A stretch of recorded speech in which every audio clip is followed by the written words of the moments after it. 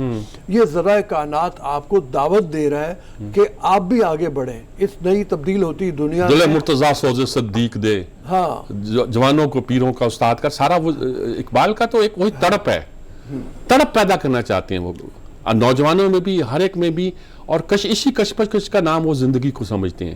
اقبال کے ہاں ہم سب دیکھیں نا جی جسے ہم کہتے ہیں نا ہر کی تصور ہے اقبال کا زندگی کا, سکون کا تصور نہیں ہے, بیٹھے بٹھائے والا نہیں. وہ جہاں انہوں نے لوگ سمجھتے ہیں شاید وہ روحانیت کے خلاف تھے, لیکن وہ ایک ہمارے پرانے عجمی تصوف کے بارے میں جو اقبال کے کمنٹس ہیں وہ صرف اس لیے ہیں کہ سکون کے سے بیٹھے رہنے کا نام زندگی نہیں ہے, بلکہ ہر کی زندگی کا نام ایک. وہ کہتے ہیں کہ وہ تو ذات بہت کے بارے میں خدا کے بارے میں بھی کہتے ہیں کہ دم دم آ رہی ہے صدائے کن فیکون, صدائے کن فیکون. یہ کائنات یہ ناتمام ہے شاید کہ آ رہی ہے صدائے کن فیکون, کہ آ رہی ہے دم دم صدائے کن فیکون. مطلب یہ کہ یہ خود خدا کی ذات بھی آگے ہی بڑھ رہی ہے. یعنی کہ یہ تصوف ہے جس پہ بہت سے لوگوں نے کہا کہ یہ آپ کیا کہہ رہے ہیں, لیکن اقبال وہاں تک پہنچتے ہیں اور اس کا مطلب وہاں دیکھیں بھی دعوت ہے بنیادی اسی حرکت کے تصور پر ان کا تصور خودی ہے, ان کی حرکت کے تصور پر ان کا تصور عمل ہے, اسی حرکت کے تصور پر اقبال کی ساری چیزیں جو ہے قائم ہے. اور یہ بہت بنیادی بات ہے. دیکھیے یہ ہمارے ہاں یہ خیال تھا نا کہ میں بات و طبیعت کا لفظ استعمال نہیں کرتا, ہمارے ہاں خیال تھا کہ آپ کے پیچھے جو فکر ہوتی ہے وہی آپ کو لے کے آگے چلتی ہے. میں یہ نہیں کہتا کہ جو بعد و طبیعت ہوتی ہے وہی آپ کو ڈٹرمنٹ کرتی ہے, دوسری بحث شروع ہو جائے گی.